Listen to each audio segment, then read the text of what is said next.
Many rideshare drivers across the country say they recently quit working for Uber because of declining earnings.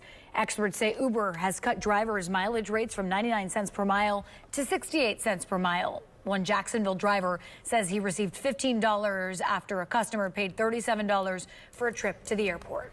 That's not cutting it for us. I mean, we risk our lives out here to get the people home safely or to work safely. So I don't understand why Uber is cutting into our earnings like that. Uber's average driver pay per trip has declined year over year by nearly 12% late last year. Okay, this video is going to have Elon Musk and Danielle Dimartino. Now, these are two people. Elon Musk, you already know him, and Danielle Dimartino, she used to work for the federal government.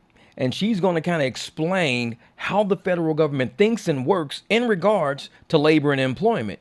This video, like I said, I told you guys weeks ago, I'm going to start dropping content for the intelligent. That's going to wake you guys up to realize what's really going on around us. You think you're going to retire as a driver. You're not going to retire as a driver. You're going to be retired as a driver sooner than you know it if you don't listen to what's going on around us.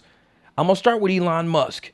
Pay attention to what this guy's saying. Yeah, so you have to have you have to really take an active role in reducing the number of laws and regulations. Otherwise, as more and more laws and regulations are passed, eventually everything becomes illegal. And you start getting into these Orwellian situations where then everyone's poor and miserable. Okay, now you caught that. I'm going to be interrupting here and there. You caught that. If you don't reduce laws and regulations, everything becomes illegal. Remember, during the pandemic years, everything started becoming illegal. We had too many laws and regulations, too many mandates, too many. You got to stand 6 feet. You got to wear this. You got to go here. You can't go here. You need this. So many laws and regulations had everything we were doing, including throwing a birthday party. If we threw a birthday party, that was illegal. If we went to church, that was illegal. If we walked into a restaurant to get our food, that was illegal. Understand what Elon Musk is saying. If you have too many laws and regulations, if you are controlling the plantation with so many laws and regulations with big government, everything you do is going to become illegal. Where action A is illegal and action B is illegal, and there isn't anything you can do that is legal. To give an example of some lawfare that was leveled against SpaceX, for example, we were told for many years that we could not hire anyone who was not a permanent resident. So SpaceX was basically told that the only people they could hire were permanent residents of the United States of America. That's what they were told at first. They had to be. Well, so SpaceX develops advanced rocket technology, which is considered an advanced weapons technology because it's a core part of like intercontinental ballistic missiles. Yep. So there are only a handful of things in the sort of highest level of weapon technology, and rocket technology is one of those, because we could deliver a payload and basically bomb anywhere on Earth, from anywhere on Earth.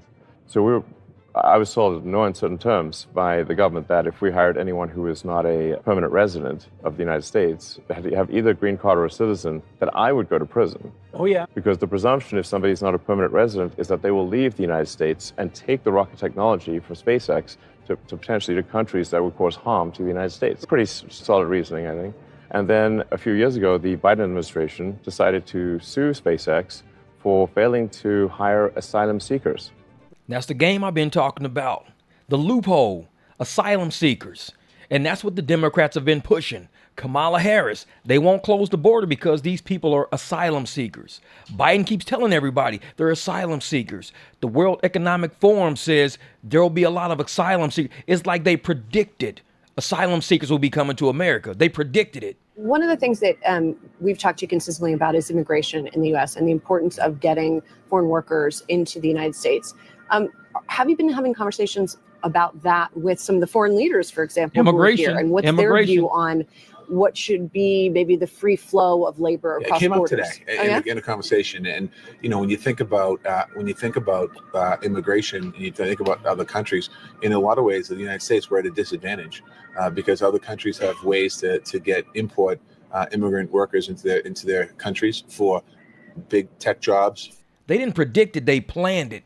Just like that pandemic, this is a planned exodus of every country into our country because they wanted everybody to look like we were taking in asylum seekers. Look at these key words. I'm telling you, it's going to come up again, and it's going to talk about more big tech. Right. Yeah, I remember that. We're told on the one side that if we hire anyone who's not a permanent resident, we go to prison. Now we're told if we don't hire asylum seekers, who not people who've been granted asylum, Seekers. They aspire to asylum.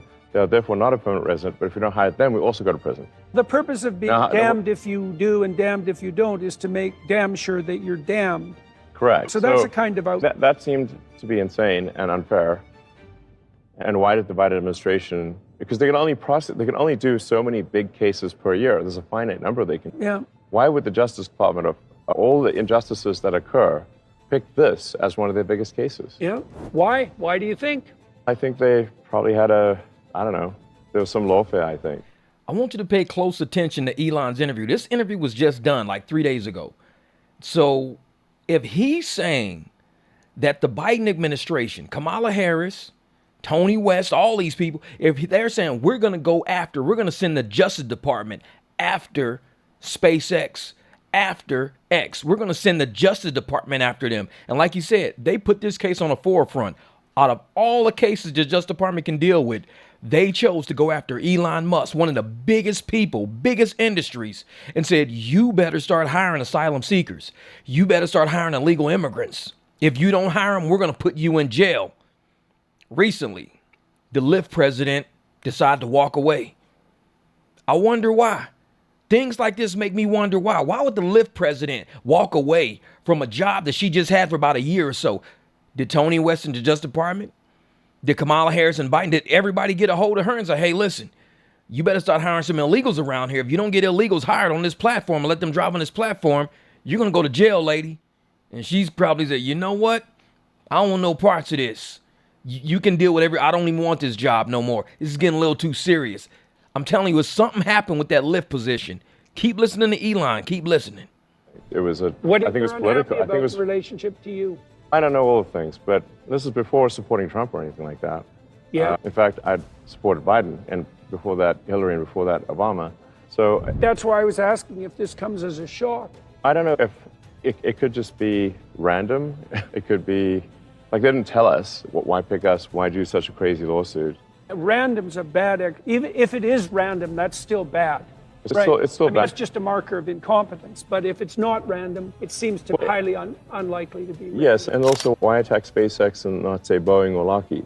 I think part of it might be that SpaceX is not unionized, and the Democratic Party in the U.S. is fundamentally controlled by the unions. Mm-hmm. So that I'm speculating here, but since we're not unionized, we're, I think, a very happy workforce, and I'm out there on the factory floor. I don't see if people are happy. It's a good vibe.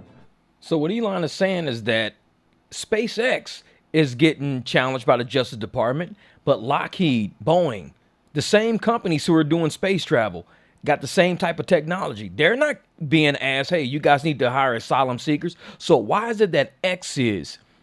Maybe it's because he's a free speech platform. Maybe it's because he started supporting Trump. But whatever it is, they started going after this guy. And he's smart enough to realize, hey, man, they're coming after me for something. Like, I'm speaking out about things. I'm saying how the Democratic Party is not, I've supported them in the past, but they're not right about a few things. And now all of a sudden they're after me now. They took all these other cases off the table and they're after me now. I'm telling you, that lady was at Lyft for 12 years. She was at Lyft for 12 years and decided, this is it, I'm walking. She hasn't given an interview, and she's done an interview before. I should play some of her interview. In her interview, she sounds more humane than corporate. You know how I retired from corporate? And I was like, man, I was kind of torn between, corporate and my soul. And I was like, let me get up out of here. As a matter, I'm going to play a little bit of something from one of her interviews. And I think she was kind of going through the same thing I was going through, where you're kind of torn between, do I do the corporate thing or do I do the humane thing? And once corporate and humanity starts clashing, certain people want to walk away from the job. And that's what I did, walked away from corporate. Now, the topic you're going to hear her discuss is regarding abortion rights, because it was a huge ordeal going on, and Texas had an issue with abortion rights where drivers were being asked to transport people out of Texas and other states to get abortions. And so Lyft was at a crossroads on how they were going to handle this. what she was at the time, I think she was still head of legal. She wasn't quite the president yet, but she was still involved with the board decisions all the time. And the board, the executive, everybody was knocking heads all the time. So this is kind of her breakdown on what it feels like to be in a corporate environment when the executives, legal, and the board are kind of knocking heads. This is what I think she was going through. And how do you think that would guide decisions in the future? Well, the first sort of question we asked ourselves is like, what is the right thing to do here? And, that was the guiding principle for all of this. We felt very strongly as a leadership team that it was right. Now, that said, because we understood it was a polarizing issue, of course, we went to our board with it. I think this is one of those things where the board needs to have the opportunity to provide feedback, give buy-in or not. But we actually didn't ask them to decide. We said, this is what we're planning to do, and this is why. So it was structured as really more of an inform versus a decide. Thankfully no one gave us a really hard time, but our board said this makes sense to us because we understand how it could affect, in particular, the driver community in Texas. And that's a concern for the company. And we understand that if copycat statutes like this are passed across the United States, that will continue to have a larger effect on that community. And so ultimately they said, this makes sense. We understand. We talked about it a lot at further board meetings. And again, by and large, they were very supportive. And it's difficult with issues like this because companies can't take a position on everything. And so to be authentic, you have to decide what are the core positions. But I think you do have to be willing to take things that could be perceived controversially.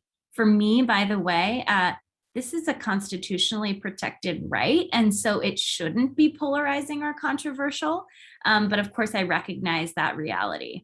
Now, you're probably asking, why am I showing Kristin after Elon? I'm showing you the difference between corporations and the executives and the boards they have to deal with. I'm showing you how when the government pressures you to do something or when the board pressures you to do something, how do you rise up against that? That's why I showed you Elon first. I'm showing you Kristin because something happened at Lyft. I don't know what happened, but I guarantee it was a polarizing issue. The board, the executives, legal, everybody didn't agree on something, just like what we're seeing going on now at Uber, Lyft, all of these lawsuits going on. People aren't agreeing on things, and executives are going to walk away. People are going to give up jobs for this because people have a potential to go to jail. Just like Elon said, I could go to jail for this. If I don't allow asylum seekers to work for me, they're threatening to take me to jail. Just like they threatened Trump. We're going to take you to jail. And what did Elon say? This is lawfare. That's what we've been saying the whole time about Trump. This is lawfare. It's using government as a weapon against people to get them to do things. And I think Kristin probably saw that.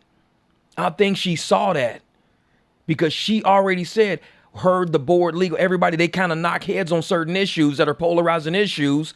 And somebody was like, well, I'm not going to jail for this. Didn't I say that in my first video about her? It was probably something. And she said, I'm not going to jail for this. Listen to this part. Every company, Lyft included, depends upon a community of stakeholders and drivers, employees, customers. What sort of reaction did you get internally and externally after the announcement? It was very overwhelmingly positive, and I was so gratified to see that. And this was something obviously we had talked tremendously about. We're a company that is across the United States. We know that we serve a very disparate group of individuals, and we know that this can be a polarizing topic. But what we actually found was that folks were by and large very gratified, very excited, and very grateful that we decided to take a position here, especially because they did not see other companies speaking out. There were, of course, some quite nasty notes that I got from a few people, but the overwhelming majority was hugely positive. This is what I like about reading people's body language. You see when she was talking about the nasty note she was getting from somebody, but it was overwhelmingly positive. Body language. She wanted to say something. She kind of slipped up, but she wanted to hurry up and rebound from it. She was like, yeah, I was getting some nasty. No. So somebody was bold enough, probably nobody that worked up under her, somebody over her was bold enough to send her some nasty emails. Her husband knows about them because she probably talks to him about work. And that's where she kind of slipped up. Yeah, I was getting some nasty email, but it was overwhelmingly positive. Yeah, it was great. It was okay. You know, she hurry up and got past that. I'm telling you, something happened and it caused that lady to step down. Okay, let's get back on track to Danielle.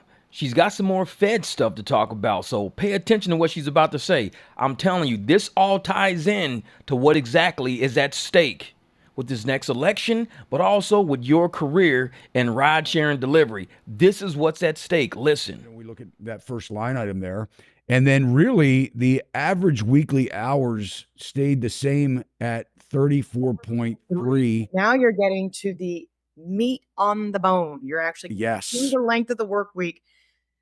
The bottom line is we've lost more than 1.5 million full-time jobs. We have a record number of Americans working full-time jobs and part-time gigs. Okay, I can't tell you how many Ubers I've been in for the first time. Ubers I've been in where it's a first-time driver. Americans are working.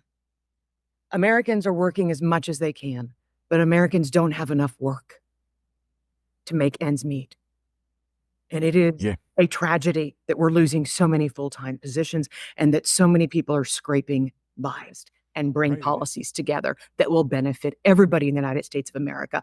It's not a difficult task. It just has to be done, and you thereby have to get past the lobbyists and all of the billionaires' money. Now, you guys remember the settlement that Uber did. Uber and Lyft just did a settlement in Massachusetts, and they agreed to stop lobbying. They spent like $45 million in Massachusetts lobbying to go against the Teamsters. And they agreed to stop doing that. This lady knows what she's talking about. She's one of the feds. She's got a book out called Fed Up. Look it up. Fed Up. And she's explaining everything, how all these politicians, these corporations, these lobbyists are all in bed with each other. How much so do you think that part of that initiative would be, building up small business, encouraging more entrepreneurs? Of course. The United States of America was not created so that Google could buy everybody, so that Amazon could say, oh, look, there's innovation in my industry. I'll just put a high price tag on it and buy it. We have trust laws for a reason. We are not a nation of oligopolies. We should not be a nation of oligopolies. We should not put our community banks out of business and become China with 4 or 5 large banks either. We are a different nation for a very good reason. And entrepreneurship, innovation, starting small businesses is not something that should be destroyed by the largest companies in the world, simply inhaling any competition that they see in their midst.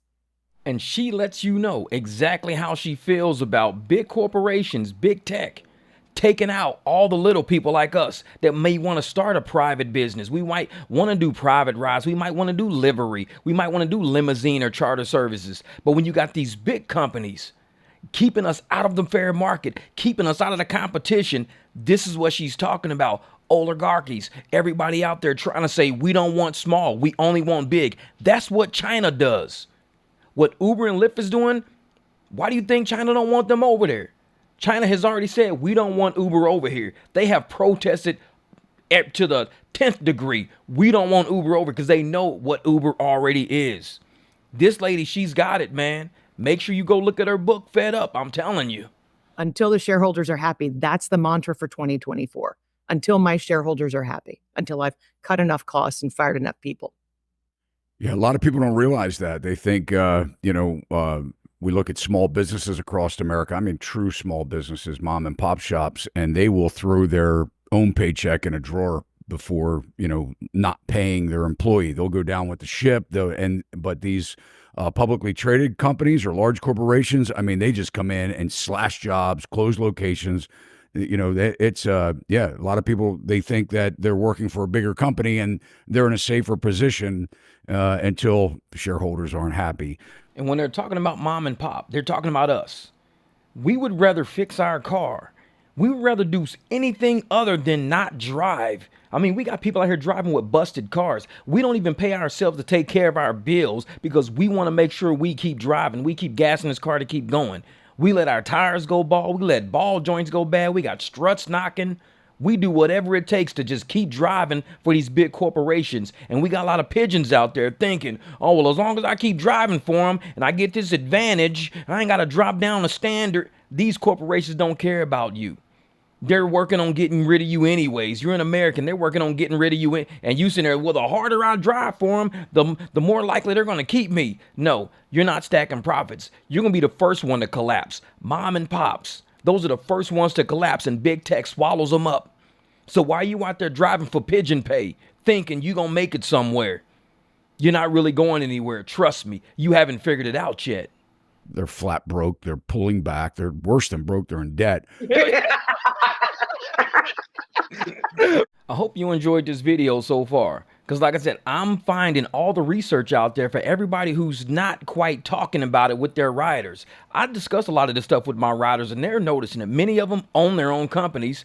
They're, heavily marketing, trying to keep business going, keep revenue going. It's getting harder and harder because of things like AI, because of big tech, because of government, the way they're moving and the way that they're allowing cheaper labor to come into our country right now. So for me to make videos like this is to prepare you for the next level of what you need to do when it comes to rideshare, when it comes to delivery. This is not always going to be there like you think it is. You're thinking, oh, well, what they're going to do is just come up with a new program. They're going to come. No, they're going to have different people driving. They're going to have cheaper people driving. People who already got cars given to them for free by the government, renting cars with the money they're getting free from the government, and you're going to be getting base pay, no tips, driving around, getting $14, $15 an hour, but they're going to say, well, active hour, you're getting this much. You ain't getting it. People need to start waking up. Everything I'm saying to you in these videos are affecting rideshare, so I hope you're listening to them. While you're sitting there waiting on your next ping, while you're cherry picking, listen and start formulating a plan, because something's coming down the pipe, and I'm trying to make sure you're mentally prepared for it, financially prepared for it, because if you're not, we're going to be seeing a whole bunch of people disgruntled on videos complaining how they got deactivated. They don't know what to do yet. They're scampering. Get your business cards. Have a plan B. Start looking at something else. Because if this election goes one way and not the other way, the wave of immigrants is only going to get bigger. And I think you know that by now.